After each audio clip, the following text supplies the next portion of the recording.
LH 부채가 곧 200조 원을 넘어선다는데 이거 그냥 숫자 얘기라고 생각하시면 안 됩니다. 우리 집값, 임대주택, 세금, 그리고 앞으로의 부동산 정책까지 다 연결된 문제거든요. 대한민국에서 땅을 사고 팔고 공공주택을 짓고 임대주택을 운영하는 가장 큰 기관, 바로 한국토지주택공사, 줄여서 LH입니다. 강남 재건축 단지 하나가 흔들리면, 시장의 파장이 오듯 LH 재무 상황이 흔들리면 전국적인 파장이 일어납니다. 그런데 지금 나온 보고서에 따르면 LH가 올해만 수천억 원의 적자를 기록하고 앞으로 부채는 눈덩이처럼 불어나 2027년에는 200조 원을 훌쩍 넘어설 거라는 겁니다. 올해만 해도 LH는 4,721억 원의 영업손실이 예상된다고 합니다. 내년에도 상황은 비슷해서 4,492억 원 적자가 날 거라고 전망됐습니다. 이게 단순히 회계장부에 찍히는 숫자가 아니라는 게 문제예요. LH는 지금까지 토지 매각이라는 카드를 통해 적자를 메워왔습니다. 쉽게 말해 땅을 팔아서 얻은 돈으로 임대주택 운영에서 나는 손실을 메우는 구조였던 거죠. 하지만 지금 정부의 입장은 조금 다릅니다. 단순히 땅을 팔아치우는 방식이 아니라 직접 개발해서 임대주택을 공급하겠다는 거죠. 이재명 정부는 토지 매각은 오히려 장기적으로 손해라고 보고 공공이 주도해 서민 주거 안정을 이루겠다는 방향을 강조하고 있습니다. 그뿐만이 아닙니다. 요즘 토지가 예전처럼 안 팔립니다. 3기 신도시 등 대규모 택지 사업도 지연되거나 계획보다 속도가 더디게 흘러가고 있죠. 반면 임대주택 운영에서 발생하는 적자는 갈수록 커집니다. 실제 수치를 보면 더 실감이 납니다. 임대주택 운영 손실률은 2020년엔 116%였는데 2024년에는 무려 147%까지 올라갔습니다. 임대주택 운영을 하면 할수록 손실폭이 더 커지는 구조라는 뜻입니다. 이런 상황에서 LH가 내놓은 전망은 충격적입니다. 올해 부채는 이미 170조 원을 넘었고 내년엔 192조 원에 달할 것으로 보입니다. 2027년에는 219조 원, 2028년엔 246조 원, 2029년엔 261조 원까지 불어날 거라는 계산이에요. 200조 원이라는 숫자가 어느 정도냐면 우리나라 연간 예산 절반 가까운 수준입니다. 공기업 하나가 떠안고 있는 빚이 국가 재정 못지않다는 거죠. 물론 자본도 늘긴 합니다. 2025년엔 자본이 75조 원 수준인데 2029년엔 100조 원을 넘는다고 해요. 그런데 문제는 속도입니다. 자본이 늘어나는 속도보다 부채가 늘어나는 속도가 훨씬 더 빠릅니다. 결국 부채 비율이 올라갑니다. 2025년엔 226%였던 비율이 2029년에는 260%를 넘을 거라는 전망이 나옵니다. 이미 2022년에 기획재정부가 LH를 재무위험 기관으로 지정했는데 앞으로 더 위험 신호가 커질 거란 뜻입니다. 여기서 중요한 건 정부 정책 방향입니다. 지금 정부는 LH에게 땅 팔지 말고 직접 개발하라, 그리고 임대주택 공급을 더 늘려라라는 기조를 강하게 요구하고 있습니다. 그런데 생각해보세요. 땅을 팔아야 당장 현금이 들어오고 그걸로 임대주택 적자를 메울 수 있는데 땅을 팔지 말라고 하면 당장 수익이 막히죠. 임대주택은 더 짓고 직접 개발은 더 해야 하는데 돈은 안 들어옵니다. 결국 적자와 부채가 더 커질 수밖에 없는 구조입니다. 이렇게 되면 선택지는 사실상 둘 중 하나입니다. LH가 계속해서 빚을 떠안으면서 사업을 이어가든지 아니면 정부가 세금으로 LH를 지원해주든지 결국 그 부담은 국민 모두에게 돌아오게 됩니다. 200조 원이 넘는 빚을 우리가 나눠 떠안게 되는 거 아니냐는 불안이 커질 수밖에 없는 거죠. 이 문제는 단순히 공기업의 경영 성적표가 아닙니다. 국민 실생활과 직결된 문제입니다. 왜냐면 LH는 전국적인 주택 공급과 임대주택 운영을 책임지고 있는 기관이니까요. LH가 자금난에 빠져서 신규 사업을 줄이면 어떻게 될까요? 집을 원하는 사람들에게 공급이 늦어집니다. 공급이 줄면 시장에선 집값이 오를 수밖에 없습니다.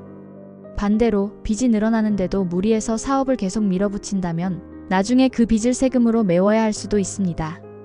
어느 쪽이든 국민이 피해를 보는 건 마찬가지입니다. 현장에서 나오는 목소리도 심각합니다.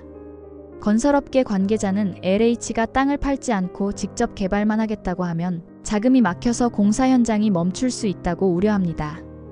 또 다른 관계자는 임대주택은 공공성을 위해 꼭 필요하지만 운영 적자가 이렇게 커지면 결국 세금으로 막을 수밖에 없다고 말합니다.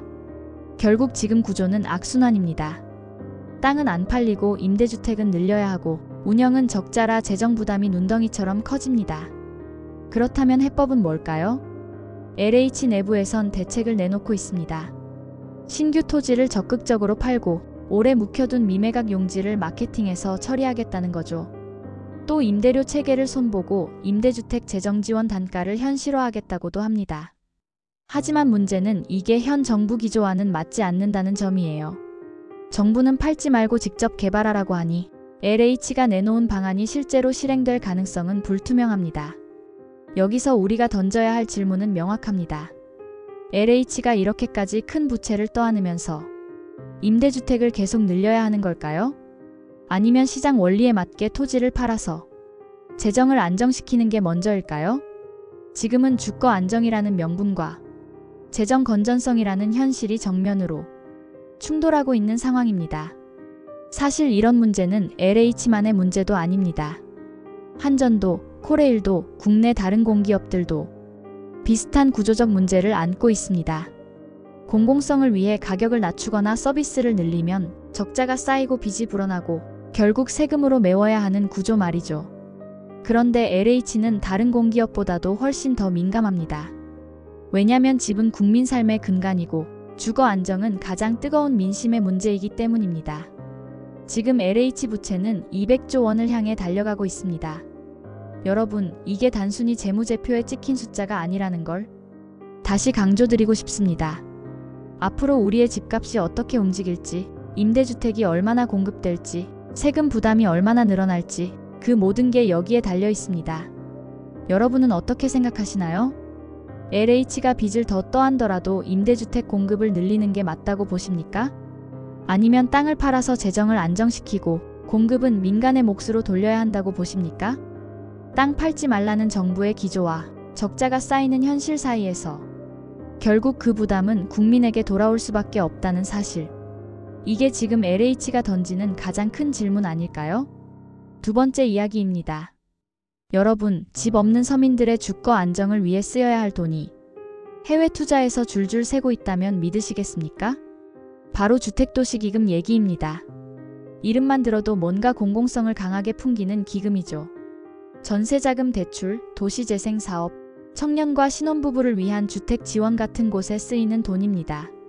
그런데 이 기금이 여유자금을 굴린다고 해외 대체투자 펀드에 넣었는데 그 성적표가 충격적입니다. 24개 펀드 중 18개가 손실, 무려 75%가 마이너스를 기록했다는 겁니다. 전체 수익률은 마이너스 12%. 이게 무슨 주택기금인지 그냥 손실기금 아닌가 싶을 정도입니다. 문제는 단순히 돈 좀 까먹은 수준이 아니라는 거예요. 기금이라는 건 결국 국민의 돈이자 서민 주거 안정을 위해 반드시 필요한 자금줄인데 여유자금 운용을 잘못하면 그 여파가 고스란히 정책으로, 대출로, 지원으로 돌아옵니다. 쉽게 말해 누군가는 받을 수 있었던 대출이 줄고 누군가는 더 기다려야 집을 구할 수 있다는 얘기죠. 그럼 어떻게 이런 일이 벌어진 걸까요? 자료를 들여다보면 올해 상반기 기준 주택도시기금이 해외 대체투자 펀드에 투자한 금액은 총 1조 2,950억 원입니다. 적은 돈이 아니죠. 이 중 6개 펀드는 그나마 성과를 내서 242억 원 이익을 냈습니다. 그런데 18개 펀드에서 손실이 났고 그 손실액만 1,749억 원에 달했습니다. 결과적으로 전체 평가 수익률은 마이너스 12%. 주택도시기금이 투자한 1조 2,950억 원 가운데 실제로 남은 성과는 1조 1,443억 원에 불과했습니다. 가장 큰 손실은 2021년에 투자한 해외 물류센터 펀드였습니다. 투자금 694억 원, 평가 수익률 마이너스 47%. 절반 가까이를 날린 거예요. 같은 해 투자한 해외 업무, 상업용 부동산 펀드에서도 530억 원을 넣었는데 31% 손실을 기록했습니다. 업계 분석은 이렇습니다. 2019년 이후 온라인 쇼핑이 늘면서 물류센터 수요가 급증했죠. 코로나 때는 물류센터가 황금알을 낳는 거위처럼 보였습니다. 그런데 공급이 너무 많이 쏟아졌습니다. 결국 임대료가 떨어지고 공실이 늘어나면서 수익률이 줄고 손실이 발생한 겁니다. 사실 이 얘기를 들으면 투자라는 게 원래 오르락내리락 하는 거 아니냐라고 생각할 수도 있습니다. 국토부도 비슷한 입장을 냈습니다. 대체 자산의 평가 수익률은 인근 거래가 등을 감안한 잠정치라서 만기나 회수 시점에 최종 확정될 때 손실이 줄 수도 있다는 거죠. 그런데 문제는 이게 단순히 한두 해의 일시적 손실로만 볼 수 없는 구조라는 데 있습니다. 왜냐면 주택도시기금 여유자금은 그냥 남는 돈이 아니거든요. 무주택 서민, 청년, 신혼부부, 고령층의 주거 안정을 위해 마련된 기금에서 당장 쓰이지 않는 돈을 잠시 굴리는 겁니다. 그런데 그 돈이 이렇게 대거 손실을 보면 기금 운용 폭이 줄고 결국 정책 실행력도 떨어집니다. 국토위 문진석 의원도 청약 해지 등으로 기금 수입이 좋지 않은데 수익 사업마저 손실을 내고 있다. 결국 기금 고갈로 이어질 수밖에 없다고 경고했습니다. 여기서 중요한 질문이 하나 더 있습니다. 애초에 왜 이렇게 공격적으로 해외 대체 투자에 나섰을까? 국내 국채나 예금 같은 안정적인 자산에 넣으면 수익률이 낮긴 하죠. 하지만 안정성은 보장됩니다.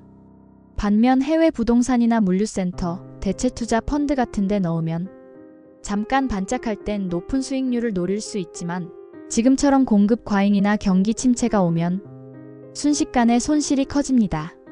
서민 주거 안정을 위해 쓰이는 돈을 이렇게 모험적으로 굴려도 되는 걸까요?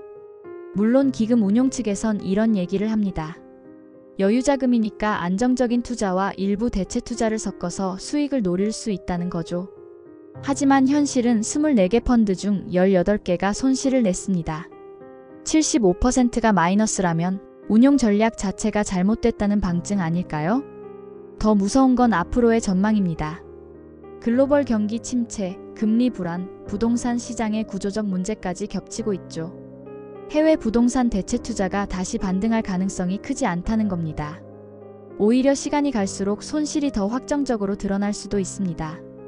그런데 이 손실은 그냥 투자자의 손실이 아니라 우리나라 주택정책을 위한 기금의 손실이라는 게 문제입니다. 여러분, 이걸 좀 더 생활에 빗대서 생각해 보겠습니다. 가정집에서 월급 일부를 적금으로 넣어두고 당장 안 쓰는 돈을 주식이나 펀드에 투자한다고 해봅시다. 그런데 그 투자금이 절반 가까이 날아갔다고 하면 어떨까요? 생활비 줄이고 애 학원비 줄여야 하는 상황이 올 겁니다. 지금 주택도시기금 사태가 딱 그런 겁니다. 기금은 애초에 집 없는 사람들을 위해 쓰여야 하는 생활비인데 투자를 잘못해서 적자가 커지면 결국 그 부담은 집을 구하지 못한 서민들에게 돌아옵니다. 그래서 국회에선 관리, 점검 강화 목소리가 큽니다. 단순히 만기 때까지 기다려보면 된다가 아니라 지금 운용 방식 자체를 재검토해야 한다는 겁니다. 더 보수적으로, 더 안정적으로 기금의 성격에 맞게 운용해야 한다는 거죠. 한쪽에선 수익률 제고를 위해 전문 운용 역량을 강화해야 한다는 주장도 나옵니다. 하지만 무엇보다 중요한 건 원칙일 겁니다. 이 돈은 서민을 위한 돈이다. 그렇다면 공격적 투자가 아니라 안정적 관리가 더 우선돼야 하지 않을까요? 주택도시기금의 해외 대체 투자 손실, 여러분은 어떻게 보십니까? 단순히 투자 실패로만 볼 수 있을까요? 아니면 정책의 본질을 흐트러뜨린 위험한 시도였을까요? 1. 조원이 넘는 돈을 굴려놓고 마이너스 12%라는 성적표를 받아든 지금 우리가 해야 할 질문은 분명합니다. 이 돈은 누구를 위한 돈이어야 했는가? 오늘의 이야기는 여기까지입니다. 도움이 되셨다면 좋아요와 구독, 알림 설정 부탁드립니다. 감사합니다.